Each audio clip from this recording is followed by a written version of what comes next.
আজকের ক্লাসটি মূলত উসুলুল হাদিস সংক্রান্ত বা হাদিস শাস্ত্রের নিয়মাবলী, হাদিস কিভাবে সহিহ দঈফ এবং হাদিসের বিভিন্ন পরিভাষা যেগুলো থেকে প্রশ্ন আসে সেগুলো আমরা আজ জানার চেষ্টা করব ইনশাআল্লাহ। আল হাদিসের মধ্যে যেই টপিকটি সব থেকে বেশি গুরুত্বপূর্ণ সেটি হচ্ছে উসুলুল হাদিস বা হাদিসের পরিভাষা বা হাদিসের নীতিমালা। এটি হচ্ছে সব থেকে গুরুত্বপূর্ণ ক্লাস। কারণ হলো হাদিসের প্রায় ৮০ ভাগ প্রশ্ন, প্রায় ৭০ থেকে ৮০ ভাগ প্রশ্ন এই টপিক থেকে হয়ে থাকে।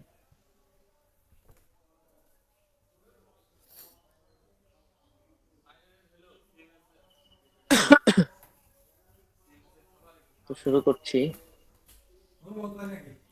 উসুলুল হাদিসের গুরুত্বপূর্ণ পরিভাষা সমূহ। উসুলুল হাদিস বা হাদিসের পরিভাষা, হাদিসের নীতিমালার কিছু গুরুত্বপূর্ণ পরিভাষা আছে যেগুলো থেকে প্রশ্ন আসতে পারে, সেগুলো আমরা জেনে নেব। প্রথমে হাদিসের পরিচয়, এটা আমরা আহ হয়তো আগে থেকে জানি অথবা জেনেছি ইতি লেকচার 1 এবং 2 এ।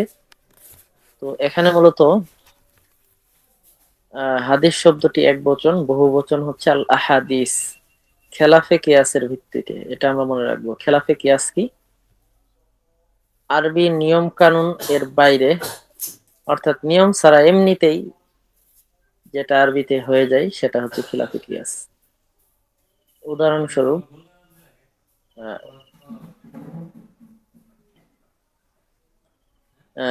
রজুলুন থেকে রিজালুন অথবা মুসলিমুন থেকে মুসলিমুনা, এই যে এক বচন থেকে বহু বচন হওয়ার যে নিয়ম, আচ্ছা ওজন যে আছে, এই ওজন অনুযায়ী মুসলিমুন থেকে মুসলিমুনা হয়েছে, রজুলুন থেকে রিজালুন হয়েছে। কিন্তু হাদিসুন থেকে আহাদিসুন এটা কোনো ওজনের মধ্যে পড়ে না, এজন্যই এটা খিলাফে কিয়াস। হাদিস পরিভাষায় বলা হয় ওয়া মা উদিফা ইলান নবী সাল্লাল্লাহু আলাইহি ওয়াসাল্লাম মিন কওলিন আও ফি'লিন আও তাকরিরিন আও সিফাতিন, অর্থাৎ রাসূল সাল্লাল্লাহু আলাইহি সাল্লামের কথা, কাজ, অনুমোদন ও বৈশিষ্ট্যকে হাদিস বলা হয়। বৈশিষ্ট্য দু ধরনের হতে পারে, সিফাতিন খলকিয়াহ, সিফাতুন খলকিয়াতুন অর্থাৎ চারিত্রিক বৈশিষ্ট্য, সরি সৃষ্টিগত বৈশিষ্ট্য, আর একটা হচ্ছে সিফাতুন খুলুকিয়াহ, চারিত্রিক বৈশিষ্ট্য। গঠনগত বৈশিষ্ট্য মানে আল্লাহ রাসূল কতটুকু লম্বা ছিলেন, তার চুলগুলো কেমন ছিল, তার দেহ কেমন ছিল, তার পিঠটা কেমন ছিল, তার কপাল কেমন ছিল, তার নাক কেমন ছিল, এ জাতীয় আর কি গঠনগত বৈশিষ্ট্য। আর তার চারিত্রিক বৈশিষ্ট্য হচ্ছে তিনি সত্যবাদী ছিলেন, আমানতদারী ছিলেন, তিনি মানুষের মধ্যে সব থেকে উত্তম চরিত্রের অন্তর্ভুক্ত ছিলেন। এগুলো হচ্ছে তার আহ চারিত্রিক বৈশিষ্ট্য। তো চারিত্রিক বৈশিষ্ট্য, শারীরিক বৈশিষ্ট্য সবগুলোই হাদিসের অন্তর্ভুক্ত, যদি তার সনদটা সহিহ শুদ্ধ হয়। আচ্ছা যাই হোক, এরপর হচ্ছে হাদিসের পরিচয়। আচ্ছা, হাদিসের পরিচয় জানলাম, এরপর হচ্ছে খবর। আচ্ছা, এখানে হাদিসের পরিচয় কেন জানলাম? উসুলুল হাদিসের পরিভাষার মধ্যে, উসুলুল হাদিসের পরিভাষার মধ্যে হাদিস এটাও একটা পরিভাষা। হাদিস দ্বারা কি বোঝানো হয়? হাদিস দ্বারা বোঝানো হয় আল্লাহ রাসূল থেকে যা এসেছে সেটা হচ্ছে হাদিস।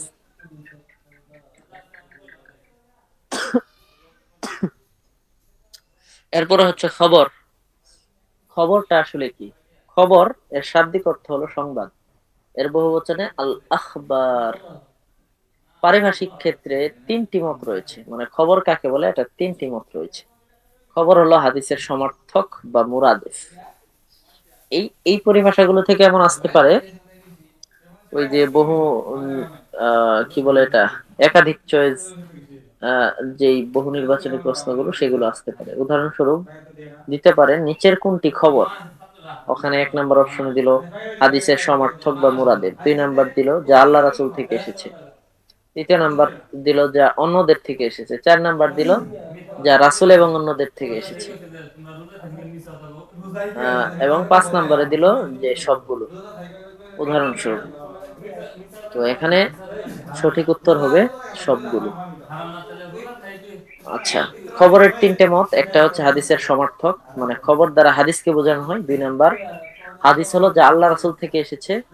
পক্ষান্তরে খবর হলো আল্লাহ এবং তার রাসূল ব্যতীত অন্যদের থেকে যে কৌল এসেছে সেটাকে খবর বলা হয়।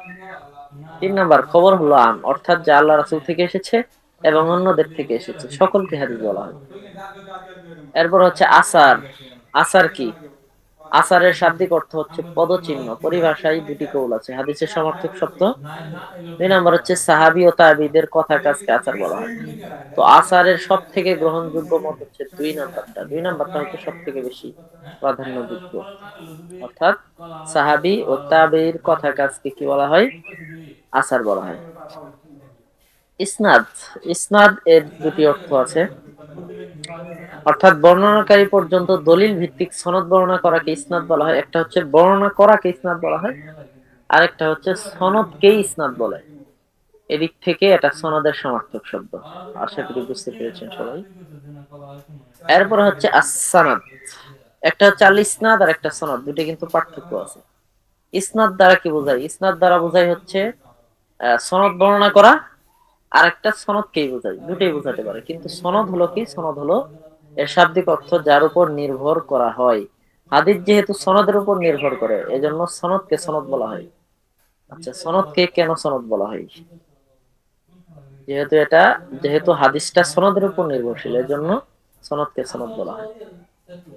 পরিভাষায় সিলসিলাতুর রিজাল আল মুসিলাতুল লিল মাতান, এই আরবিটুকু আমরা মুখস্থ করে নিব।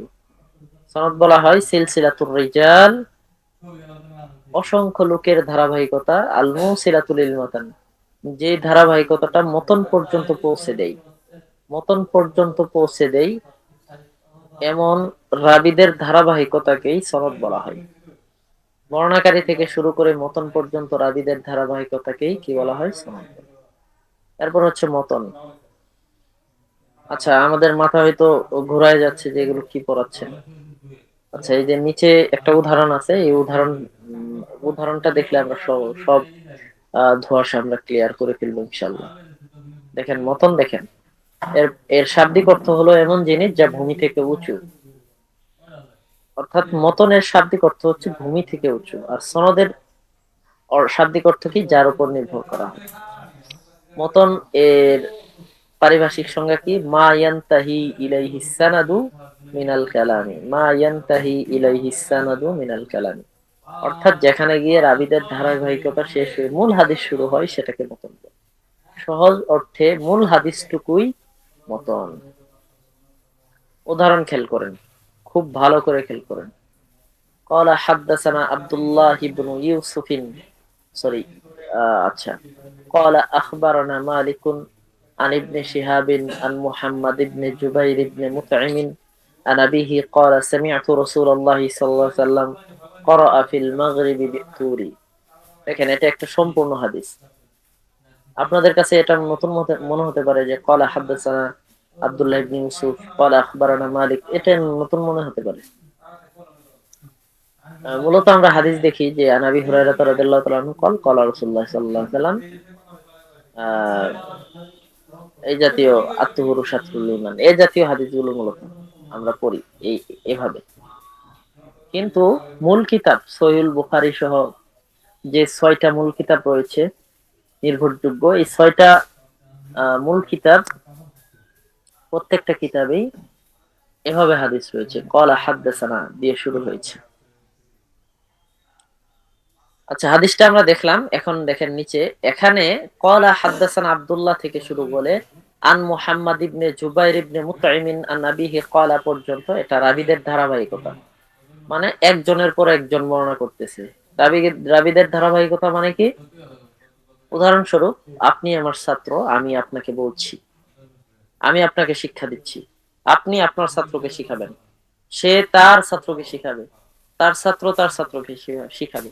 এই যে উস্তাদ এবং ছাত্রের ধারাবাহিকতা, এটাই হচ্ছে রাবীদের ধারাবাহিকতা। আচ্ছা, এই যে রাবিদের যে ধারাবাহিকতা আল্লাহ রাসূল পর্যন্ত আসলো, এই ধারাবাহিকতাকে কি বলা হয়? সনদ বলা হয়।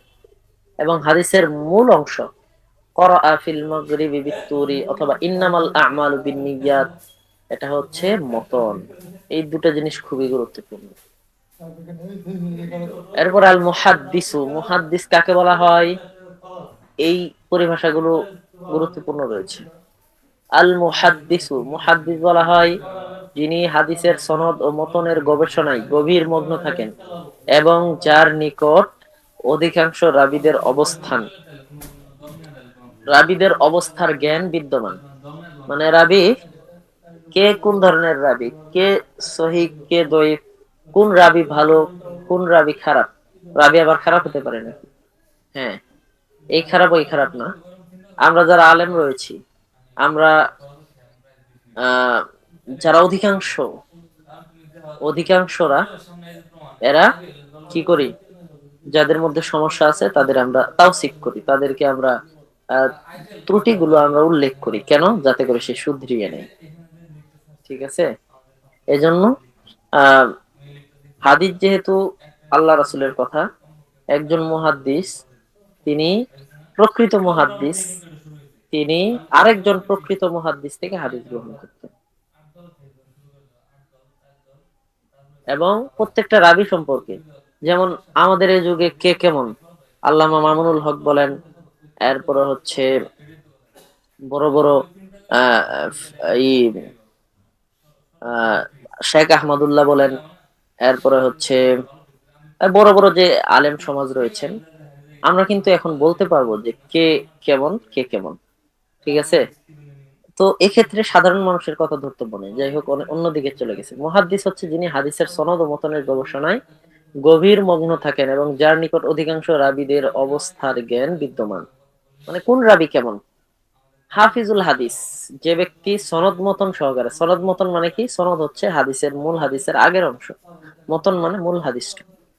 এই সব মিলে, দুটো অংশ মিলেই যে ব্যক্তি 1 লক্ষ হাদিস মুখস্থ করবে তাকে হাদিস শাস্ত্রে হাফিজুল হাদিস বলা হয়। এ যুগেও কেউ যদি 1 লক্ষ হাদিস মুখস্থ করেন তাকে কি বলা হবে? হাফিজুল হাদিস বলা হবে। হুজ্জাতুল হাদিস, যিনি সনদ সনদ মতন সহকারে 3 লক্ষ হাদিস আত্মস্থ করেছেন, মানে মুখস্থ করেছেন, তাকে হুজ্জাতুল হাদিস বলে। হাকিমুল হাদিস, হাকিমুল হাদিস মানে কি? ইলমে হাদিসের সমস্ত জ্ঞান যিনি আত্মস্থ করেছেন, এমনকি যার নিকটে খুব সামান্যই অজ্ঞাত, মানে এমন কোন হাদিস নাই যে তার জানা নাই, যদি থাকে 2-1টা থাকতে পারে, তাকে সর্বসম্মতিক্রমে হাকিমুল হাদিস বলা হয়। পৃথিবীতে এরকম হাকিমুল হাদিস ছিলেন হাতে গোনা কয়েকজন। তার মধ্যে অন্যতম একজন হচ্ছেন ইমাম বুখারী রাহিমাহুল্লাহ। তার ব্যাপারে তার যুগের সমস্ত আইম্মায়ে কেরাম, সমস্ত উম, মুহাদ্দিস সকলেই স্বীকৃতি দিয়েছেন যে তিনি হাকিমুল হাদিস।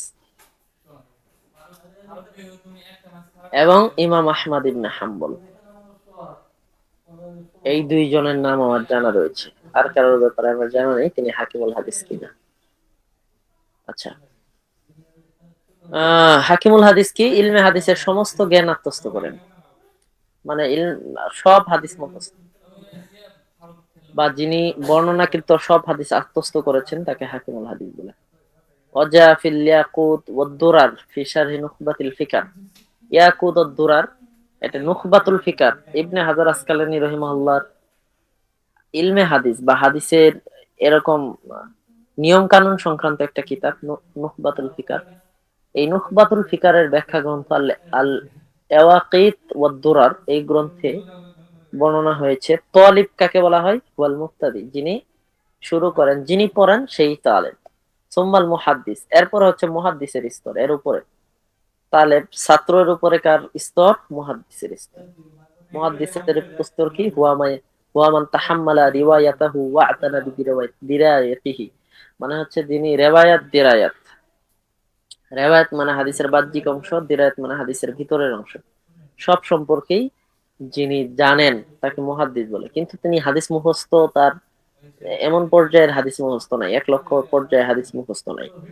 এরপরে হচ্ছে মুহাদ্দিসের উপরের স্তর হচ্ছে ভাইয়া, হাফিজ। হ্যাঁ বলেন। ভাইয়া ওই যে যেগুলো না আছে যে যিনি বর্ণনাকৃত সব হাদিস আত্মস্থ করেছেন তাকে হাকিম বলে, তারপর নিচে হ্যাঁ, যে আরবি গুলো আছে ওগুলো কি মুখস্থ করতে হবে? না না না, এগুলো শুধু ওই উপরের গুলো শুধু পড়লেই হবে, নিচের গুলো শুধু শুনে রাখেন, আমি যা বলছি সেটা শুধু বুঝেন তাই হবে। আমি বলে দিচ্ছি কোনটা মুখস্থ করতে হবে। আচ্ছা, এখানে আরবি গুলো মুখস্থ করার কোনো প্রয়োজন নেই, এটা হচ্ছে অযথা। আপনার শুধু বুঝতে হবে কোনটার পরে কোনটার স্তর শেষ। প্রথম, মানে সবার নিচের স্তর হচ্ছে একজন ছাত্র, এরপরে কে একজন মুহাদ্দিস, এরপরে কে একজন হাফেজ, যিনি 1 লক্ষ হাদিস মুখস্থ করেছেন। এরপরে কে সুম্মাল হুজ্জাত, হুজ্জাত মানে কি, যিনি 3 লক্ষ হাদিস মুখস্থ করেছেন। এরপরে হচ্ছে সবার উপর হচ্ছে হাকিম।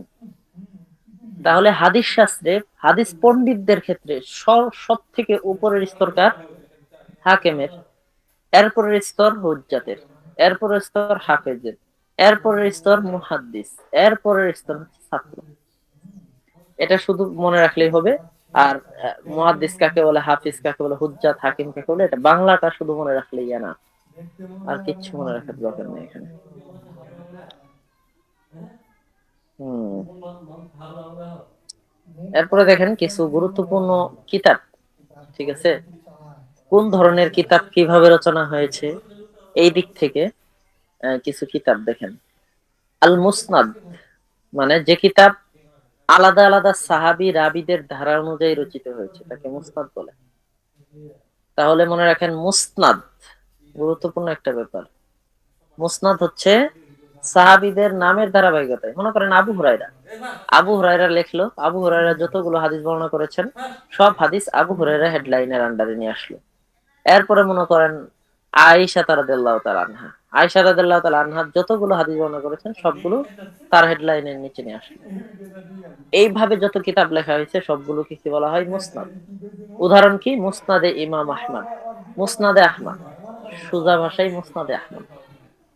মুসনাদে আহমদ হাদিসের সবচেয়ে বড় গ্রন্থ, 40,000 হাদিস আছে। 2 নম্বর হচ্ছে সুনান। সুনান কি? যে কিতাব ফিকহি ধারাবাহিকতায়, দুটো কিন্তু মনে রাখতে হবে, একটা হচ্ছে মুসনাদ আর একটা সুনান। পার্থক্যটা বুঝতে হবে। মুসনাদ একটা মিম দিয়ে আর একটা হচ্ছে সিন দিয়ে। মুসনাদ, সুনান। মুসনাদ মানে রাবিদের সাহাবিদের ধারাবাহিকতায়, আর সুনাদ হচ্ছে ফিকহি ধারাবাহিকতায়। ফিকহি ধারাবাহিকতা কি? ফিক মানে বোঝায় প্রথমে তাহারাত, মানে পবিত্রতা অর্জন করতে হবে। পবিত্রতা অর্জন করা হইলো, এরপরে আপনার নামাজ আদায় করতে হবে। এরপরে আপনার আহ কি বলে এটা, রোজা পালন করতে হবে, হজ, জাকাত দিতে হবে, হজ পালন করতে হবে। এইভাবে যে হাদিসের কিতাবগুলো আসছে এগুলো হচ্ছে সুনান। যেমন প্রথমে কিতাবুত তাহারা, এরপরে কিতাবুস সালাত, কিতাবুস যাকাত ইত্যাদি। যারা বুঝতেছেন না, এতটুকু বুঝলেই হবে, ফিকহি ধারাবাহিকতা এতটুকু মনে রাখলেই হবে, এত প্যারা নেওয়ার প্রয়োজন নাই। যেমন উদাহরণ হচ্ছে সুনান আল আরবা। সুনান আল আরবা দ্বারা কি বোঝায়? এটা গুরুত্বপূর্ণ। সুনান আল আরবা দ্বারা বোঝায় হচ্ছে হাদিসের 4টি গ্রন্থ, যে 4টি গ্রন্থ আহ, ইয়ের ধারাবাহিকতায় আসছে। কিসের ধারাবাহিকতায়? ফিকহি ধারাবাহিকতায় লেখা হয়েছে। যেমন আবু দাউদ, নাসাই, তিরমিজি, ইবনে মাজাহ। হ্যাঁ, আরেকটা বিষয়, তিরমিজি, তিরমিজি এটা একসাথে সুনান, আবার জামে। জামে কি? জামে হয়তো পরের ইয়েতে আসবে, মানে শেষের দিকে আসবে। জামে বলা হয় যার মধ্যে 8টা বিষয় থাকবে, এটা জানার কথা, এটা থেকে প্রশ্ন আসেই। জামে, যেই সমস্ত হাদিসের কিতাব আহ 8টা বিষয় মাথায় রাখে, যে সমস্ত হাদিসের কিতাব 8টা বিষয় এর উপর লিপিবদ্ধ হয়েছে সেগুলোকে কি বলা হয়? জামি বলা হয়। সিয়ার, আদাব, তাফসির, আকাইদ, ফিতাহ, নাশরাত, আহকাম, মানাকিব এগুলো আসবে। এই 8টা বিষয় হলে জামি। তাহলে কি বললাম? সুনানে আরবা মানে 4টে হাদিসের কিতাব, আবু দাউদ, নাসাই, তিরমিজি, ইবনে মাজাহ। এখানে আহ সুনানে তিরমিজিকে সুনানও বলা হয়, আবার জামিও বলা হয়। এখান থেকে প্রশ্ন আসতে পারে যে সুনানে আরবার মধ্যে কোনটি জামে কিতাব, কোনটি জামে গ্রন্থ? তখন কিন্তু অনেকেই পেছ লাগাই দেয়। ঠিক আছে, এটা বুঝতে হবে। তখন আনসার করতে হবে সুনানে তিরমিজি। তখন আবু দাউদ, ইবনে মাজাহ, নাসাই এগুলো মাথা থেকে আউট করে দিতে হবে। ভাই জামে আচ্ছা গ্রন্থ কি একটাই? না, জামে হচ্ছে দুইটা। বুখারিও আছে? হ্যাঁ, তিরমিজি এবং বুখারী। জি, মুসলিমটা কি তাহলে? আলহামদুলিল্লাহ। মুসলিমটা হইলো এমন কিতাব যেখানে কোনো কিতাব নাই, কোনো বাব নাই, এমনিতেই ধারা। ইমাম মুসলিম রহিমাহুল্লাহ তিনি চিন্তা করছেন এভাবে যে আমি যেখানে আল্লাহ রাসূলের বাণী লিখবো, সেখানে হাদিসের বাইরে আমি নিজের থেকে কোনো লেখা লিখবো না। আমি ধারাবাহিকতা ঠিক রাখবো, ঠিক আছে, কিন্তু নিজের থেকে কোনো লেখা লিখবো না। এজন্যই সহিহ মুসলিমে কোনো কিতাব নাই, কোনো বাব নাই। এটা এভাবেই। পরবর্তীতে ইমাম নববী এসে কি করলো, ওই হাসিয়া হাদিসের উপরে এবং নিচে সাইডে যে লেখাগুলো রয়েছে, বড় হাদিসের কিতাব যারা দেখছেন তারা হয়তো লক্ষ্য করছেন, ওইদিকে ইমাম নবী রহমাল্লাহ কি করলেন, এই যে এই সিরিয়ালটুকুই তিনি উপরের দিক দিয়ে বাপটা লিখে দিলেন এবং কিতাবটা লিখে দিলেন। পরবর্তীতে ছাত্রদের এটা সুবিধা হইল। আচ্ছা, যাই হোক, এরপরে আসেন মুআজাম। মুআজাম কি? যে হাদিসের কিতাবটি হুরুফুল হিজা অর্থাৎ আলিফ বা তা সা অনুযায়ী রচিত হয়েছে, তাকে কি বলা হয়? মুআজাম বলা হয়। মানে উস্তাদ যিনি হাদিসের কিতাবটা লিখতেছেন, ধরেন আমি হাদিসের কিতাব লিখতেছি, আমার উস্তাদ উদাহরণস্বরূপ ধরেন শেখ আহমদুল্লাহ, ঠিক আছে। এখন আমার উস্তাদ আরো আছেন, ধরেন শেখ সাইফুল, সাইফুল হক, শেখ আব্দুল হাই, এরকম আরো অনেক উস্তাদ রয়েছে। মনে করেন একজন আছে হচ্ছে আহ আলিফ নামে, আমি সেই আলিফ নাম দিয়ে শুরু করলাম, মানে হামজা নাম, ঠিক আছে। এরপরে বা নামে একজন উস্তাদ আছে, ওই বা দিয়ে ওই উস্তাদ থেকে আমি যতগুলো হাদিস শুনছি ওগুলো হামে লেখা, সেগুলো মুআজ্জাম বলা হয়। মনে রাখবেন, এটা মনে রাখার একটা টেকনিক আছে। মুআজ্জাম এর শাব্দিক অর্থ কি? মুআজ্জামের শাব্দিক অর্থ হচ্ছে ডিকশনারি। তো ডিকশনারিতে শব্দ কেমনে থাকে? আলিফ বা তাসা অনুযায়ী থাকে না? হ্যাঁ, অনুরূপ ভাবে মুআজ্জাম যদি হাদিসের কিতাবের ক্ষেত্রে আছে, এটাও আলিফ বা তাসা অনুযায়ী কিসের? উস্তাদের। শেষ। এরপর হচ্ছে ইলাল। ইলাল কি? যে হাদিসের কিতাবের মধ্যে ত্রুটিযুক্ত হাদিস ত্রুটি সহ লিপিবদ্ধ করা হয়, তাহলে ত্রুটি সহ লিখতে হবে, তাকে আল ইলাল বলে। উদাহরণ কি? উদাহরণ হচ্ছে আল্লাহ ইলাল লি ইবনে আবি হাতিম, আল্লাহ ইলাল লি দারাকুতনি। এগুলো আমরা উদাহরণগুলো একটু ভালো করে মনে রাখবো। এরপর হচ্ছে আল মুস্তাদরাক। মুস্তাদরাক কি? যে কিতাবের মধ্যে লিপিবদ্ধহীন হাদিস সমূহ বিখ্যাত লেখকের শর্তে বর্ণিত হয়েছে। বিখ্যাত লেখকের শর্ত মানে কি? বিখ্যাত একজন হাদিসের লেখক, উদাহরণস্বরূপ ধরেন ইমাম বুখারী। ইমাম বুখারী তিনি যে রুলস এবং রেগুলেশন ফলো করে তিনি হাদিসগুলো মানে সহিহ বুখারীতে নিয়ে আসছেন, ওই রুলস এবং রেগুলেশন ফলো করে যদি আমি কোনো একটা হাদিস বর্ণনা করি, আমি কোনো একটা হাদিসের কিতাব লিখি, তাহলে আমার হাদিসের কিতাবটা কি হবে? মুস্তাখরাজ হবে। শর্ত হলো আমার হাদিসটা বুখারীতে থাকা যাবে না, বুখারী থেকে কপি পেস্ট করা যাবে না। মানে একই উস্তাদ অথবা ভিন্ন উস্তাদ কিন্তু বিখ্যাত একজন লেখকের শর্তে বর্ণনা হলে সেটাকে মুস্তাদরাক বলা হয়। আর মুস্তাখরাজ কি বলা হয়? প্রত্যেক ওই কিতাবকে বলা হয় যে কিতাবের মধ্যে লেখক তার নিজ সনদে অন্যের কিতাবের হাদিসগুলো লিপিবদ্ধ করেছে। দেখেন মুস্তাখরাজটা কি, এটা একটু বুঝেন, ভালো করে খেয়াল করেন সবাই। মুস্তাখরাজ কি? মনে করেন বুখারীতে যে হাদিসগুলো আছে, এই হাদিসগুলোই আমি বর্ণনা করলাম, আমি নিজের সনদে বর্ণনা করলাম, ইমাম বুখারীর সনদ বাদ। ইমাম বুখারীর সনদ বাদ দিয়ে আমি আমার নিজের সনদ দিয়ে ইমাম বুখারীর সহিহুল বুখারীর সব হাদিস বর্ণনা করলাম, ঠিক আছে। এটা হচ্ছে মুস্তাখরাজ। আর মুস্তাদরাক কি? শর্তে বর্ণনা করা।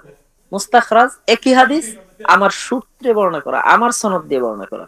এটা একটু ঠান্ডা মাথায় বুঝবেন, যদি সমস্যা হয় গ্রুপে জানাবেন। যেমন উদাহরণ, মুস্তাখরাজ আলা সহিহান ইবনে আবি নুআইম আল আসবাহানি। বিখ্যাত ইমাম ইমাম আসবাহানি রহিমাহুল্লাহর বিখ্যাত কিতাব মুস্তাখরাজ আলা সহিহাইন। মানে তিনি বুখারী এবং মুসলিমকে, মুসলিমের সব হাদিসগুলোকে তিনি তার নিজ সনদে, তিনি তার সনদ দিয়ে, তার উস্তাদের সনদ দিয়ে বর্ণনা করেছেন। ইমাম বুখারী মুসলিমের সনদ বাদ দিয়ে। আচ্ছা, এখন অনেকেই বলতে পারেন যে এই মুস্তাখরাজ এবং মুস্তাখরাজের মানে কাজটা কি, এটা কাজে কি লাগে? এটার কাজ হচ্ছে হাদিসকে শক্তিশালী করলো। মনে করেন আপনি একটা কথা শুনছেন, সেই কথাটা আমিও শুনছি, আপনি জনসম্মুখে অ্যানাউন্স করতেছেন যে আগামী বৃহস্পতিবার আহ মসজিদে মানে ইফতারিতে বিরিয়ানি দেওয়া হবে, উদাহরণস্বরূপ। সেখানে আমি বললাম হ্যাঁ ঠিকই আছে, আগামী বৃহস্পতিবার দেওয়া হবে, আরেকজন বললো হ্যাঁ ঠিক আছে। তাহলে এই কথাটা কতটুকু শক্তিশালী হবে? অনেক শক্তিশালী। এজন্যই মুস্তাখরাজ কিতাবের অনেক প্রয়োজন। যাই হোক, দেখেন সহিহ হাদিসের 7টি, এখন হচ্ছে মূল পরিভাষাগুলো আমরা শেষ করে ফেললাম। আচ্ছা, এই পরিভাষাগুলোতে কারো কোনো সমস্যা আছে?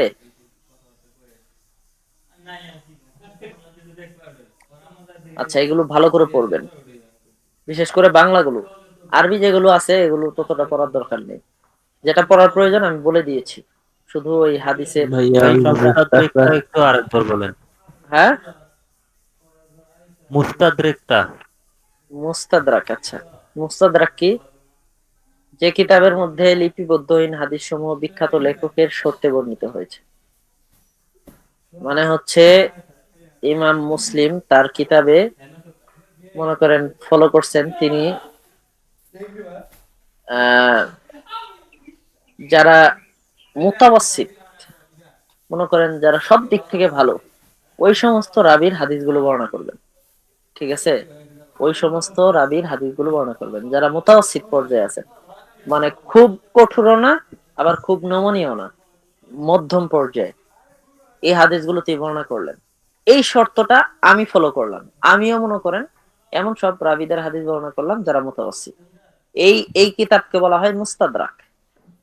আর মুস্তাখরাজ মনে করেন ইমাম বুখারী তিনি তার কিতাব লিখে গেছেন, মারা গেছেন। এখন আমি ওই কিতাবটাই যে হাদিসগুলো আছে হুবহু সেই হাদিসগুলোই আমি আমার উস্তাদ তার উস্তাদ যেভাবে আমি হাদিস শুনেছি এভাবে বর্ণনা করলাম, ইমাম বুখারীর ধারাবাহিকতা বাদ দিয়ে, ইমাম বুখারীর সনদ বাদ দিয়ে।